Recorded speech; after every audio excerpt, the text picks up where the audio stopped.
사무엘하 14장 1절부터 24절까지의 말씀을 봉독하겠습니다.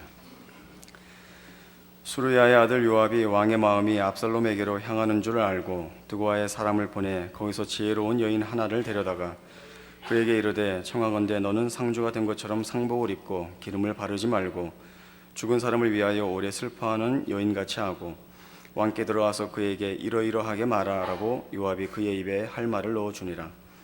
두고 여인이 왕께 아뢰 때에 얼굴을 땅에 대고 엎드려 이르되 왕이여 도우소서 하니 왕이 그에게 이르되 무슨 일이냐 하니라. 대답하되 나는 진정으로 과부니이다. 남편은 죽고 이 여종에게 아들 둘이 있더니 그들이 들에서 싸우나 그들을 말리는 사람이 아무도 없으므로 한 아이가 다른 아이를 쳐 죽인지라. 온 족속이 일어나서 당신의 여종 나를 핍박하여 말하기를 그의 동생을 쳐 죽인 자를 내놓으라.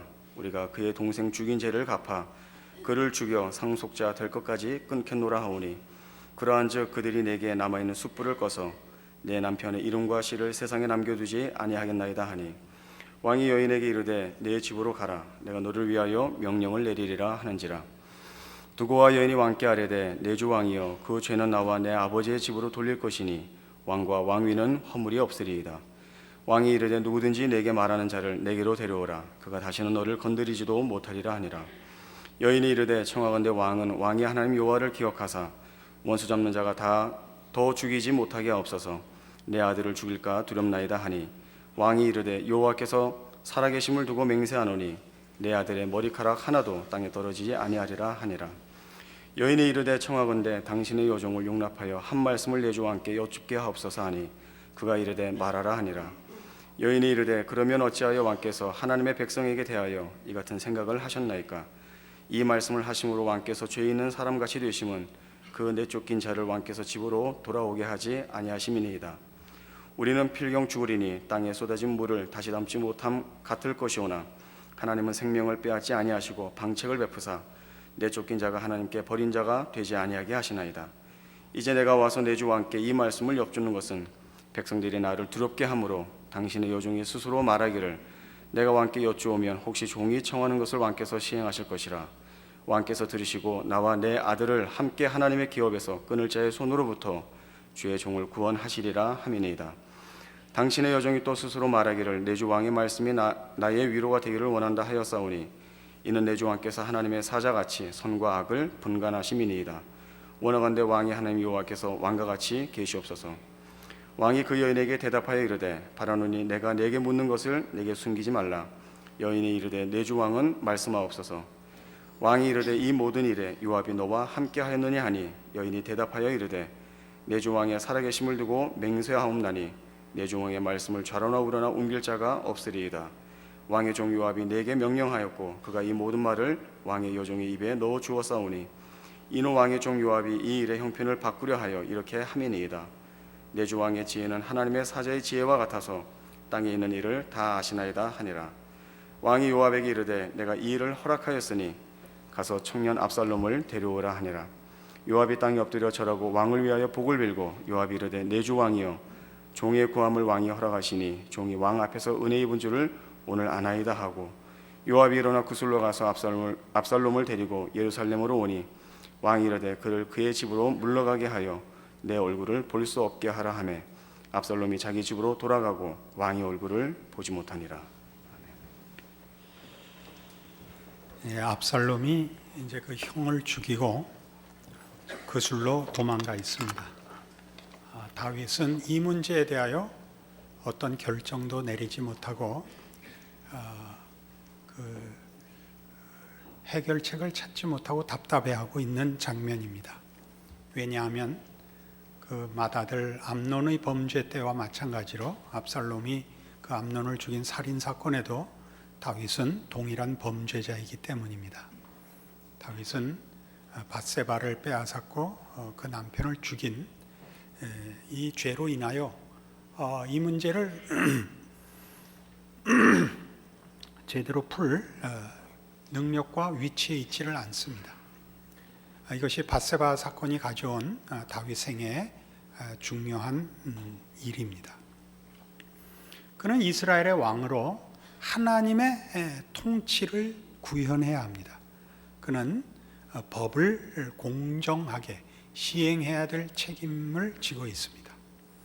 그러나 그 법에 자신이 저촉되어 있어서 그 법을 시행하지도 못하고 자신을 처벌하지도 못하고 있습니다.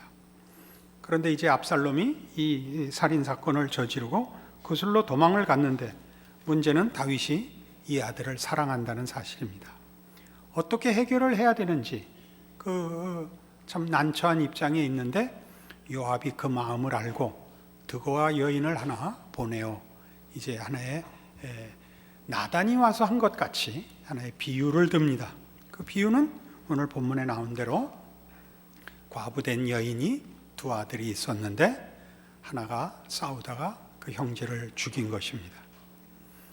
이스라엘의 법대로 하자면 그 살인자는 죽여야 합니다. 이 여인의 호소는 당연합니다. 저가 범죄자인 건 사실이지만 그를 법대로 처리하면 그의 가문이 끊기게 생긴 것입니다.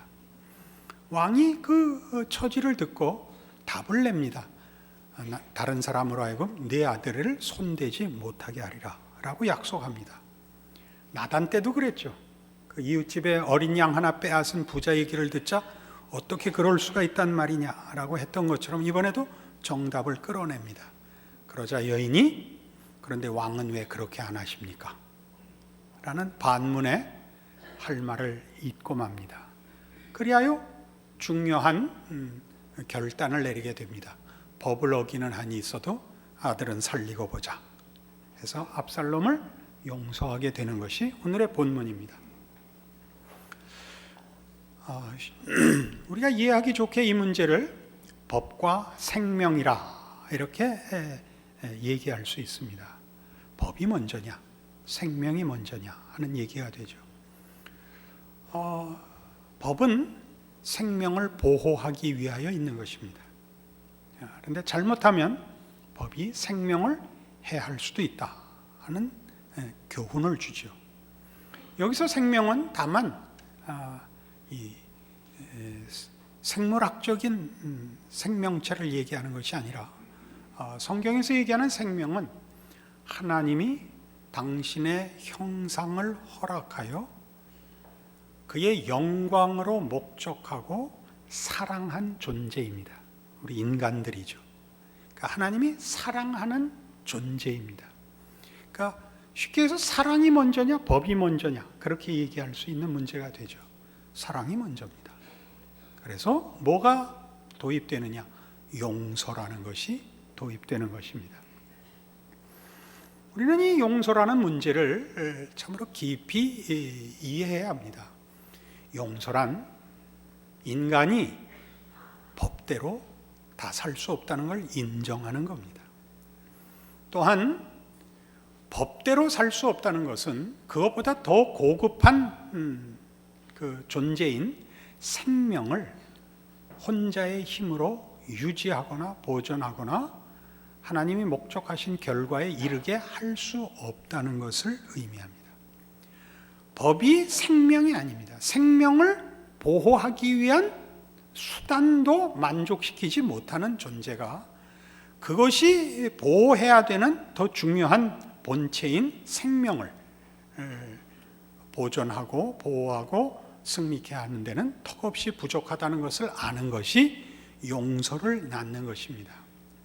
그러니까 누구를 용서한다는 것은 상대방의 한계를 인정하는 것이요, 이해하는 것이요, 그 인정은 자신도 용서받아야 하는 존재라는 것을 인정하는 것입니다.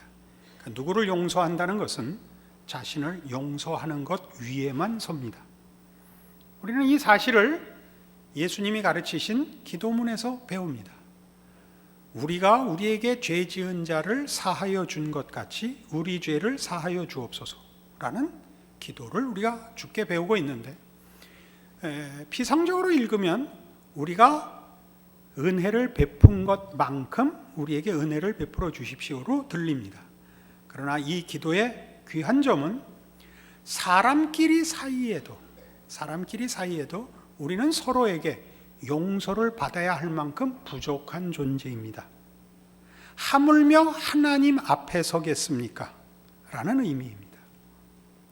사람끼리도 우리가 용서해야 되는 것은 저 사람만 나한테 잘못하는 것이 아니라 나도 누구에게나 잘못할 수 있다는 걸 알기에 우리는 용서하는 것입니다.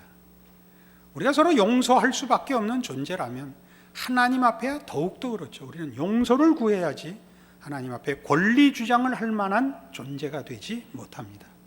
그것이 이 기도문을 낳고, 그래서 이 다윗이 압살롬을 용서한다는 것은 다윗이 자신이 용서받아야 할 존재라는 것을 하나님 앞에서 깊이 깨우친 것을 말합니다. 우리는 이미 그 앞에 암논 사건에서 인간이 기독교 신앙을 갖는다는 것이 종교라는 이름으로 윤리와 도덕을 상회하는 어떤 인간의 고급함이나 인간의 어떤 수준을 과시하는 것이 아님을 배웠습니다.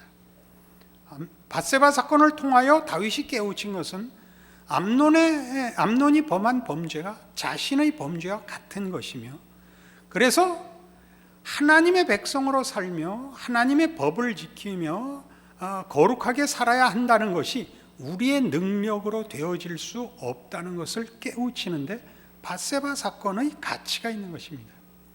그는 암논을 정죄하지 못하는 것은 자신을 먼저 정죄해야 되기 때문이며, 그런 차원에서 폭넓게 기독교 신앙을 증거한다는 것은 우리가 기독교 신앙이라는 이름으로 하나님을 알지 못하는 사람보다 어떻게 우리가 우월하냐를 증거하는데 신자된 책임이 있는 것이 아니라 은혜를 필요로 한다는 것을 보여줘야 하고, 우리가 은혜를 필요로 한다는 그 은혜가 예수 안에 있는 하나님의 은혜로서 그것만이 인간을 참다운 승리와 내용과 영광으로 가져간다는 차원에서 세상 사람 앞에 우리의 존재 가치와 믿음을 증거하는 방법이 있다고 했습니다.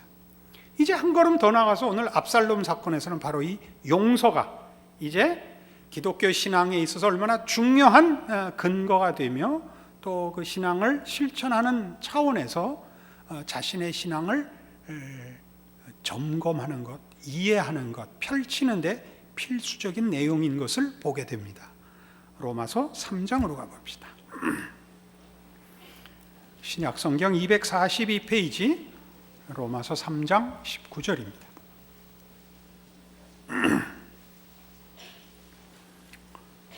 우리가 알거니와 무릇 율법이 말하는 바는 율법 아래에 있는 자들에게 말하는 것이니 이는 모든 입을 막고 온 세상으로 하나님의 심판 아래 있게 하려 함이라. 그러므로 율법의 행위로 그의 앞에 의롭다 하심을 얻을 육체가 없나니 율법으로는 죄를 깨달음이니라. 이제는 율법에 하나님의 한 의가 나타났으니 율법과 선지자들에게 증거를 받은 것이라. 곧 예수 그리스도를 믿음으로 말미암아 모든 믿는 자에게 미치는 하나님의 의인이 차별이 없느니라. 모든 사람이 죄를 범하였음에 하나님의 영광에 이르지 못하더니 그리스도 예수 안에 있는 속량으로 말미암아 하나님의 은혜로 값없이 의롭다 하심을 얻은 자 되었느니라. 이 예수를 하나님이 그의 피로써 믿음으로 말미암는 화목 제물로 세우셨으니 이는 하나님께서 길이 참으시는 중에 전에 지은 죄를 간과하심으로 자기의 의로우심을 나타내려 하심이니 곧 이때 자기의 의로우심을 나타내사 자기도 의로우시며 또한 예수 믿는 자를 의롭다 하려 하심이라. 예수 그리스도로 말미암는 구원이 갖는 의미가 뭐냐? 우리는 대부분 다 이 본질적인 구원에 관한 성경의 가르침에 대하여 이해가 있고 신앙 고백이 있습니다. 그러나 그 내용은 참으로 깊고 넓습니다. 예수를 믿어 구원을 얻는다, 맞는 말씀입니다. 그 예수를 믿어 구원을 얻는다는 그 말 속에 얼마나 깊은 기독교 신앙의 뿌리와 그 본질이 있는가 하는 것을 오늘 이 말씀을 조금 더 깊이 이해하여 확인할 필요가 있습니다. 서두에 말씀드린 대로 하나님은 우리를 자기의 형상대로 지으셨고 우리를 사랑하는 대상으로 삼으셨습니다. 그리고 이 생명체를 보존하기 위하여 율법을 주셨습니다. 그러나 우리는 그 율법을 만족시키지 못하고 있습니다. 율법을 만족시키지 못하고 있다는 것은 우리 본체인 우리 생명체 하나님의 사랑이요 하나님의 영광인 하나님의 창조물로서의 우리 존재에 대한 우리의 책임과 의무를 능력으로나 또는 지혜로나 또는 믿음으로나 제대로 지키지 못하고 있는 현실을 증거하고 있습니다. 하나님께서 우리를 구원하기 위하여 그 아들을 보내십니다.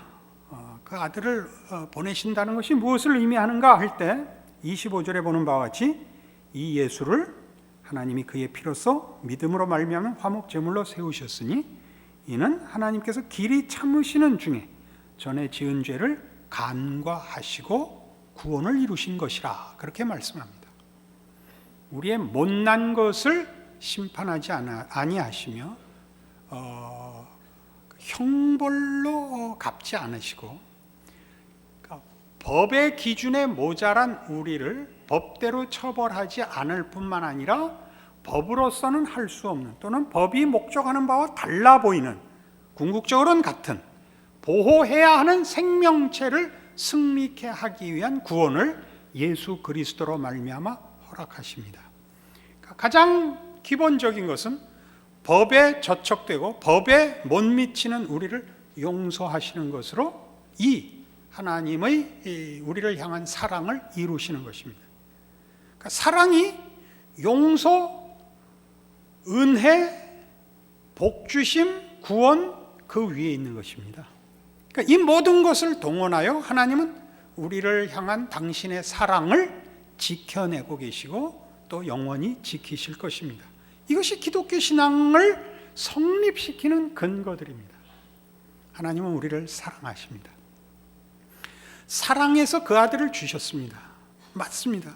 그 아들을 주신다는 게 무슨 의미냐라고 생각할 때 오늘 우리가 확인해야 하는 것, 우리가 자기 자신이 용서받을 필요가 있다는 것을 깊이 깨우치는 데서부터 출발해야 된다 이겁니다. 우리는 법적인 차원에서도 죄인으로 정죄받아 마땅하며 하나님께서 우리를 법대로 처리하셔도 할 말이 없는 죄인입니다. 그 법대로 처리하시기를 거부하시고 용서하시며 용서하여 죄 지은 것을 무효화하는 정도가 아니라 원래 목적하신 사랑을 이루기 위한 모든 복들을 허락하십니다. 그러니까 구원이란 하나님이 우리를 향하여 가지신, 우리를 창조할 때 가지셨던 그 목적, 우리를 향한 당신의 기쁘신 뜻을 이루기 위하여 동원하시는 하나님의 불변하시는 사랑의 손길들이요, 의지요, 그 목적을 이루어내고 계시는 하나님의 일하심입니다. 그래서 우리는 이 모든 것들을 말하자면 용서로부터 출발하고, 다른 말로 해서 은혜를 구하는 것으로 출발할 수밖에 없고, 그것이야말로 사랑으로 가는 유일한 길임을 알아야 됩니다. 어떻게요? 이런 식입니다. 기독교 신앙은 지금 계속 강조하다시피 가장 큰 특징이 사랑입니다. 그 사랑은 하나님 사랑, 이웃 사랑으로까지 확대되도록 요구받고 있습니다. 이웃 사랑이 뭔데요?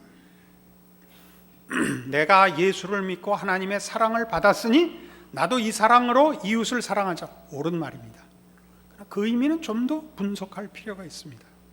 조금 전에 설명드린 대로 하나님은 우리를 사랑하사 그 사랑을 포기하시지 않는 분, 보류하시지 않는 분, 변개치 않으시는 분으로서 구원을 허락하시며 모든 은혜를 허락하시며 모든 수단과 방법을 또는 열심을 다 동원하시는 분입니다.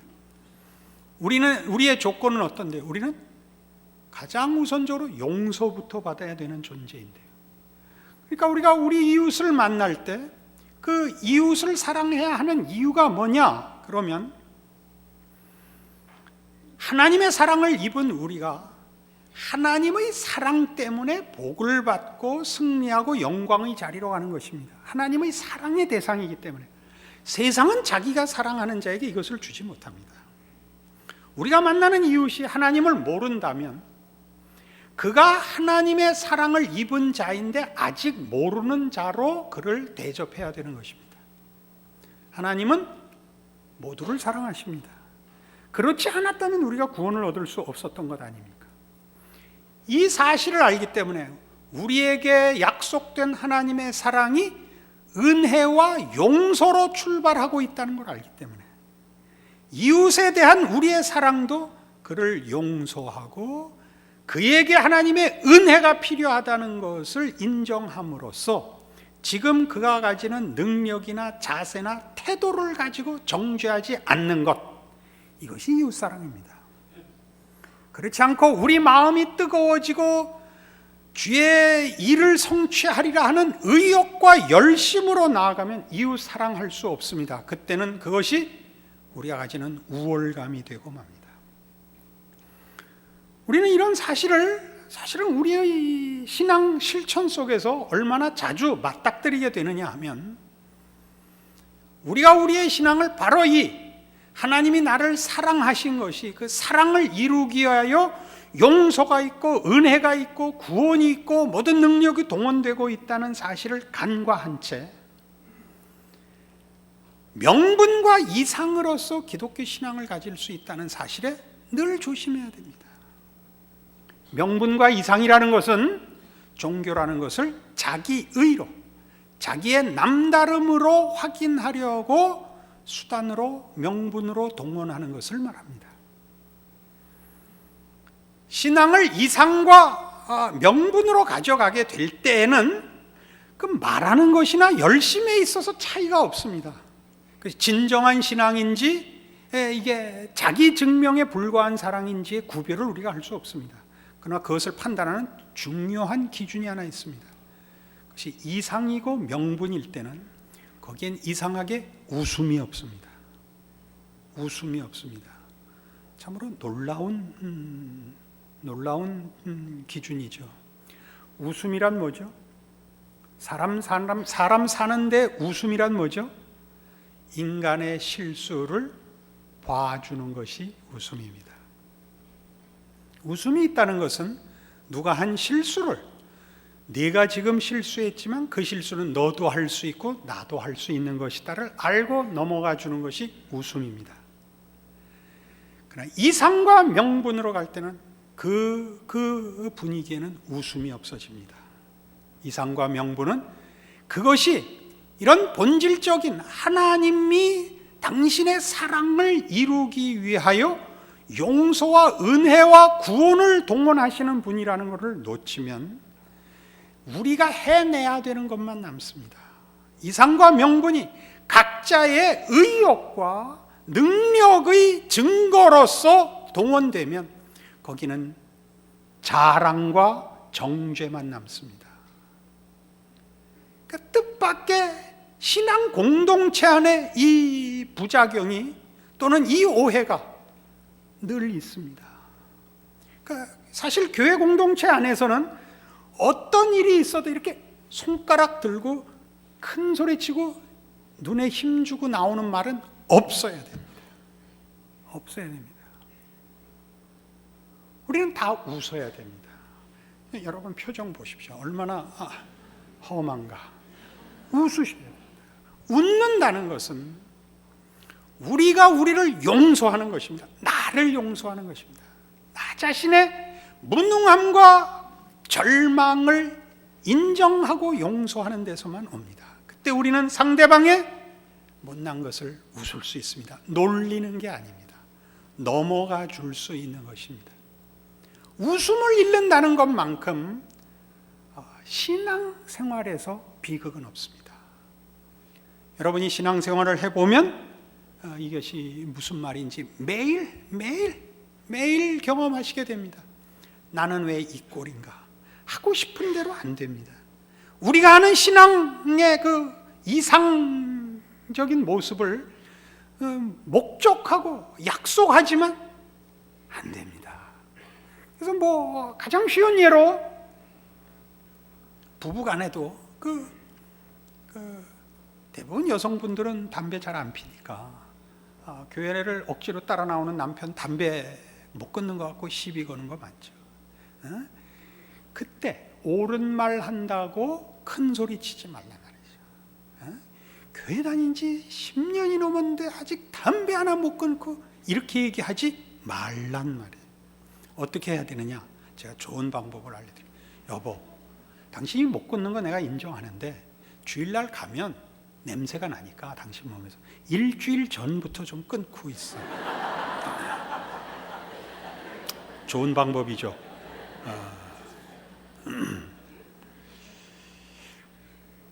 우리가 하는 얘기들은 이런 이해 속에서 있어야 됩니다. 이런 이해가 뭐라고요? 다윗이 밧세바 사건을 통하여 깨우친 겁니다. 인간이 무엇인지를 비로소 보는 겁니다. 은혜가 무한정 필요하다는 것을 배우는 것입니다. 그럼에도 불구하고 하나님이 우리를 사랑하신다는 사실은 결국 우리에게 자격과 능력을 요구하는 것이 아니라는 사실을 아는 겁니다. 그때 우리는 누구를 용서할 수 있는 겁니다. 자기를 용서하듯이 말입니다. 그것이 밧세바 사건을 기준하여 그 전에 다윗과 그 후에 다윗을 나누는 것입니다. 아마도 추측건대 그의 전반부 생애는 이런 의욕과 이상의 명분의 신앙이었다고 추측해야 맞습니다. 밧세바 사건 이후에야 그는 은혜를 구하고 용서하는 자가 되는 것입니다. 그러니까 우리가 이해하자면 이거는 약간 좀 의미심장한 비유니까 여러분 깊이 음미하시길 바랍니다. 그가 골리앗 앞에 섰을 때 나는 네가 모욕하는 만군의 주 여호와의 이름으로 가노라. 이건 옳습니다. 이건 대단히 옳은 거지만 우리가 이걸 이대로 우리의 실천에다 인용하면 안 됩니다. 믿지 않는 사람만 만나면 넌 골리앗이고 난 다윗이다 이렇게 나가시면 안 됩니다. 다윗이 그때 나갔을 때는 그것이 원색적인 구별을 하는 자리입니다. 원색적인 구별이라는 것은 모든 인간은 예수를 믿어야 하고 예수 외에는 다른 구원의 방법이 없다. 하나님이 그 아들을 보내신 것은 하나님이 우리를 사랑의 대상으로 삼고 계시기 때문이다. 이 사랑을 놓치는 것은 인간에게서 최고의 불행이요 운명적 비극이다 라는 원색적 강조일 때는 이렇게 나가지만 우리가 하나님 모르는 사람이나 혹은 하나님과 그를 믿는 자들을 반대하는 자들 앞에 선 때에도 바울이 베스도 총독 앞에 섰을 때 같이 총독각하여 이렇게 묶인 것 외에는 당신이 나와 똑같기를 원합니다 라고 그 마음에 은혜를 구하는 마음으로 자신을 변명한다고요. 나는 믿었고 너는 믿지 않는다. 나는 신앙을 지키고 있고 너는 신앙생활에 실패하고 있다가 큰 소리로 나가지 않도록 조심해야 되는 것입니다. 늘 어떤 마음을, 겸손한 마음을 가지며 상대방에게 하나님이 은혜를 베푸시기를 구하고 그 사람과 내가 차별이 없다는 자리로 나아가 모든 사람을 대해야 합니다. 이것이 이웃사랑이며 자기 용서며 하나님의 사랑을 제대로 이해하고 실천하는 모습입니다. 이렇게 살면 여러분의 신자된 인생이 행복합니다. 누구를 미워하고 의수되는 것 같이 피곤한 것은 없습니다. 늘 까치발을 하고 있어야 되지 않습니까? 그죠? 그러지 마시고 예수 안에서 하나님의 사랑을 입은 자의 넉넉함으로 사십시오. 누가 잘못하면 어떻게 한다? 웃으십시오. 크게 웃는 것은 놀리는 겁니다. 웃으십시오. 어떤 웃음? 이번엔 네가 잘못했지만 다음엔 아마 내가 그럴 거야. 이렇게 웃으셔야 됩니다. 그리고 하나님의 은혜 가운데 내가 살기 때문에 너를 용서하듯이 나를 용서하고 산다.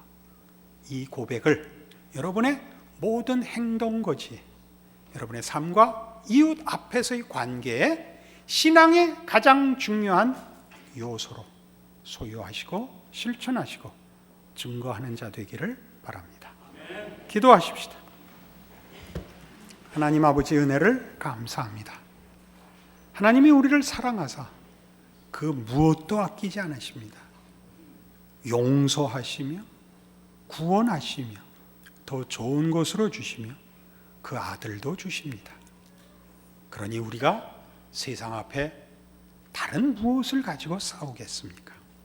세상은 하나님이 주신 것을 대신할 수 없습니다. 그러니 세상 앞에 설 때 우리가 가진 귀한 것, 그 생명과 진리와 사랑과 은혜를, 그 영광을 하나님의 뜻하심을 따라 세상 앞에 나누는 자로 살도록 이제 우리의 마음을 겸손케 하시며 또 사랑으로 충만케 하사 우리의 우리된 신자된 내용들을 누리고 증거하고 사는 인생으로 승리케 하여 주시옵소서. 지금은 우리 주 예수 그리스도의 은혜와 하나님 아버지 극진하신 사랑과 성령님의 교통하심이 하늘 하나님의 자녀로 사는 참으로 복된 인생을 확인하고 용서와 사랑과 자랑으로 살도록 약속하고 돌아가는 심령들 위해 영원토록 함께 있을지어다. 아멘.